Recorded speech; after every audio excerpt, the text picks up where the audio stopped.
एक मिनट ऐसे सुनिए, देखिए ईश्वरण कह रहे हैं सुप्रीम कोर्ट सही, यूजीसी की गाइडलाइन गलत। प्रियंका कह रही है नहीं, यूजीसी की गाइडलाइन सही थी। उन सबका स्टैंड है। आप बीच का बिच्छू मत खेलिए ना, सीधा पॉइंट लीजिए। आप किस तरफ है? या तो सुप्रीम कोर्ट की गाइडलाइन सही या यूजीसी की गाइडलाइन सही, बताइए क्या? देखिए यूजीसी की जो गाइडलाइंस बनी, हाँ, वो भी सुप्रीम कोर्ट के आदेश के बाद अरे ही वो बनी। सही थी या नहीं? नहीं, वो उसके लिए किसने कहा?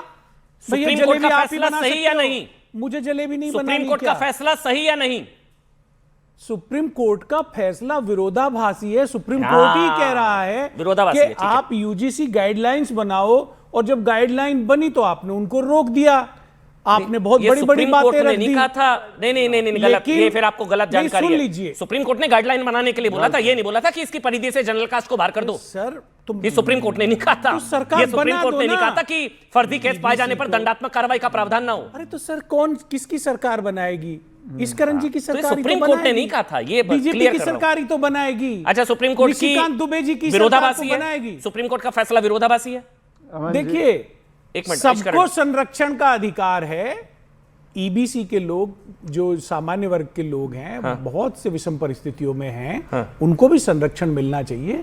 लेकिन दलित ओबीसी के साथ में रोहित वेमुला से लगा के गढ़वी तक की जो घटनाएं हैं, उनको नजरअंदाज नहीं किया जा सकता। तो कर ही नहीं रहा है। यही मैं कह रहा हूं, जनरल कास्ट को भी नजरअंदाज नहीं किया जा सकता। बिल्कुल नहीं किया जा सकता। तो यानी क्या सुप्रीम कोर्ट का फैसला सही है? सही मान लो। अरे आप अभी तक तय डिबेट में कर नहीं पाए, किस तरफ हैं? अभी तय कर लीजिए। बहुत इस पे चर्चा चलेगी, बहुत सारी बातें होंगी। तय कर लीजिए, इधर है या उधर है। मैं अपना पक्ष रखने के लिए आपको पक्ष ही नहीं पता अपना, आपको पक्ष ही नहीं पता। ठीक है, ना पता, लेकिन मैं जो कह रहा हूं मैं उस पे स्थिर। तो मतलब सबको, पिछड़ों को भी न्याय मिले, बिल्कुल ठीक बात, लेकिन अगड़ों के साथ अन्याय की कीमत पर नहीं। ठीक, बिल्कुल नहीं मिलना चाहिए। तो यानी कि सुप्रीम कोर्ट की गाइडलाइंस में खामी थी। ठीक है, जो आप मान रहे हैं, आपकी विवेचना अपनी जगह है। अरे मेरी नहीं, आपकी विवेचना की है मैं। यूजीसी की गाइडलाइन, मेरी विवेचना में ये स्पष्ट है, ठीक है, कि किसी भी सामान्य वर्ग के व्यक्ति को झूठा नहीं फंसाया जाना चाहिए। बहुत बढ़िया। और सामान्य वर्ग का कोई, ईबीसी वर्ग का कोई व्यक्ति, ठीक है, अगर उसके साथ भी नाइंसाफी होती है तो उसको भी कानून में संरक्षण मिलना चाहिए। बहुत बढ़िया, तालियां। यही तो बात सुप्रीम कोर्ट ने बोली है। यानी कि आप सुप्रीम कोर्ट के फैसले के साथ हैं। बहुत अच्छी बात, मैं तो यही बात सुप्रीम कोर्ट ने बोली है। दुष्यंत भाई, मजा आ गया आज आपसे। यही बात सुप्रीम कोर्ट ने बोली है। कल आप गाइडलाइन का समर्थन कर रहे थे, आज सुप्रीम कोर्ट का समर्थन कर रहे हैं। बिल्कुल, मैं अपनी बात पे दृढ़ता के साथ। अरे आप पलट गए, कल आप गाइडलाइन के साथ हैं, आज सुप्रीम कोर्ट के साथ हैं आप। एक मिनट, स्वामी तो चक्रपाणी सुप्रीम कोर्ट का महाराज, फैसला आज आया है, कल नहीं आया था। चलिए ठीक है, okay sir, I respect you. Swami Chakrapani Maharaj, ठीक है, एक मिनट, चक्रपाणी महाराज जी, ये कुछ लोग कह रहे थे हिंदू एकता के भी खिलाफ था फैसला जी, और आज गिरिराज सिंह ने भी कहा कि सनातन विरोधी, सनातन को बांटने वाला फैसला वापस हो गया, ये सारी चीजें। स्वामी चक्रपाणी महाराज। बिल्कुल अमन जी, इसमें कोई दो राय नहीं है कि, हाँ आवाज आ रही है हमारी? बिल्कुल प्रभु आ रही है, बोलिए ना जी। अमन जी देखिए, ऐसा है, यूजीसी के जो नए नियम पे माननीय सर्वोच्च न्यायालय ने रोक लगाई है, बहुत ही अच्छा किया है, सराहनीय है। मैं उसका कोर्ट का आभार व्यक्त करता हूं। जिस प्रकार से कि हिंदू जो जातीय संघर्ष होने की स्थिति पैदा कर दिया था इस नियम ने, उस पर रोक लगा दिया है। आप बताइए कि ये कहाँ सा अंधा कानून होगा ही कि जो पहले ही किसी को तय कर दे जाति के आधार पे कि ये अपराधी होगा ही, ये करेगा ही करेगा। और मान लीजिए कोई आरोप लगाता है, कुछ दिनों के बाद पता चलता है कि नहीं वो आरोप झूठा है, तो झूठ बोलने वाले के खिलाफ कोई कार्रवाई नहीं। अरे भाई, होना तो ये चाहिए, तो हिंदुओं को तोड़ने वाला फैसला था, करता है, हिंदुओं को तोड़ने वाली गाइडलाइन थी, तो उसके खिलाफ कार्रवाई होना है।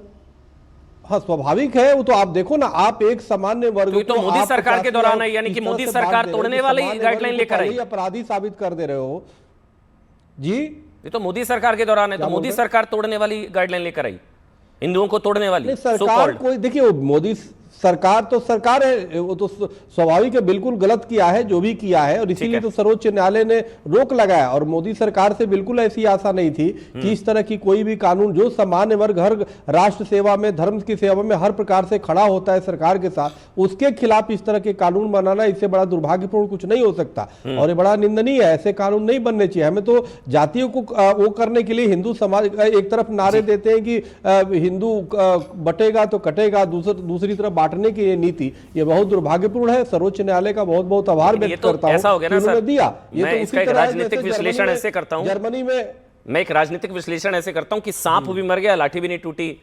मतलब ये तो ऐसा हो गया भी सरकार, ये भी मैसेज आएगा, सरकार, मोदी सरकार पिछड़ों के लिए इतना ओवरबोर्ड चली गई, वो भी सद गए।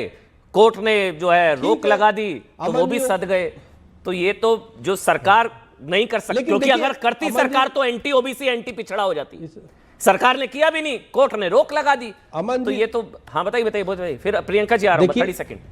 देखिए समाज हमारी, अब समाज जो है जाति से बहुत ऊपर जा चुका है। आप देखेंगे कुछ राजनीतिक लोग हैं भले करते हो, लेकिन आप कहीं भी हमारे किसी आश्रम में आता है कोई जाति, कोई किसी से थोड़े पूछता है। साधुओं में आप जाएंगे कोई जाति थोड़े पूछता है, कहीं भी कोई जाता है कोई वो थोड़े करता है। लेकिन जब आप जानबूझ करके छात्रों में ही विभाजित कर रहे हैं तो देश और राष्ट्र की क्या क्या कार्य करेगा। मान लीजिए कोई ईर्ष्या से, द्वेष से या किसी इंटेंशन में वो किसी पे आरोप लगा दे और उसका जीवन बर्बाद हो जाए, तो ये बात ठीक नहीं है। अच्छा, बस सबके एक लिए चीज एक और- समान एक होने चीज चाहिए और, कानून अभी- और संविधान का भी। ठीक है जी। प्रियंका जी, अभी आपने निशिकांत दुबे के कौन से पोस्ट का जिक्र किया था, मैं उस पर भी एक बार बात करना चाहूंगा आपसे। क्या पोस्ट किया उन्होंने?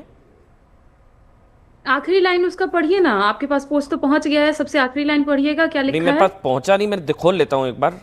ओके, उसमें उन्होंने- पर तब हाँ, तक क्या है मैं ये बताइए ना, आप कहूंगी- बताइए ना, एक मिनट। तब मैं ये कहूंगी कि महाराज जी जो यहाँ बैठे हैं, महाराज जी को जरा कहिए हिंदू एकता आवाहन करें देश से, और इस कहें कि दलितों और पिछड़ों और आदिवासियों में अंतर, मतलब सवर्णों में, मतलब जितने भी हैं हम लोग जाति, हिंदू में, हिंदू धर्म में सबके बीच अंतर जातीय विवाह का आह्वान करें, और चारों पीठों के जो शंकराचार्य हैं उसमें दलित पिछड़े सभी को स्थान दें, हर जगह मंदिरों में दलितों को स्थान दें।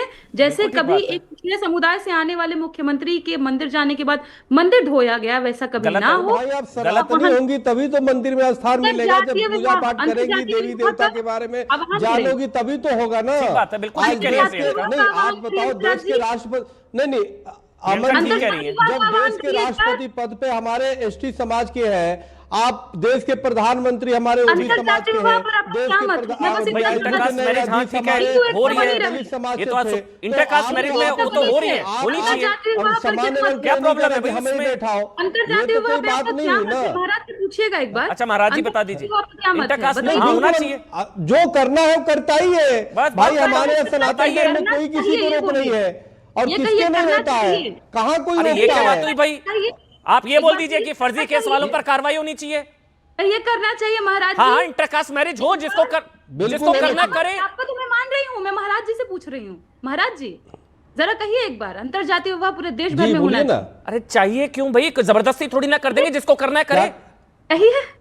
अरे जिसको करना जबरदस्ती करे, थोड़ी जबरदस्ती करना थोड़ी ना हाथ भाई। पकड़ के शादी जो करा देंगे। प्रेम विवाह एक बार दीजिए, हिंदू एकता बनी रहे। भाई, अरे चलिए, बिल्कुल। एक बार खैर कहिए। छोड़िए, चलिए एक बार इश्करण नहीं, नहीं, हिंदू एकता तो मानने नहीं इश्करण आखिरी 30 सेकंड, एक मिनट रुकिए भाई। मैं कह रहा हूं जिसको जिससे शादी करनी है करे, कोई हाथ पकड़ के थोड़ी ना शादी करा देंगे। नहीं, इंटरकास्ट करनी है, प्रियंका ने बोली है, क्या बात होती है? करना चाहिए।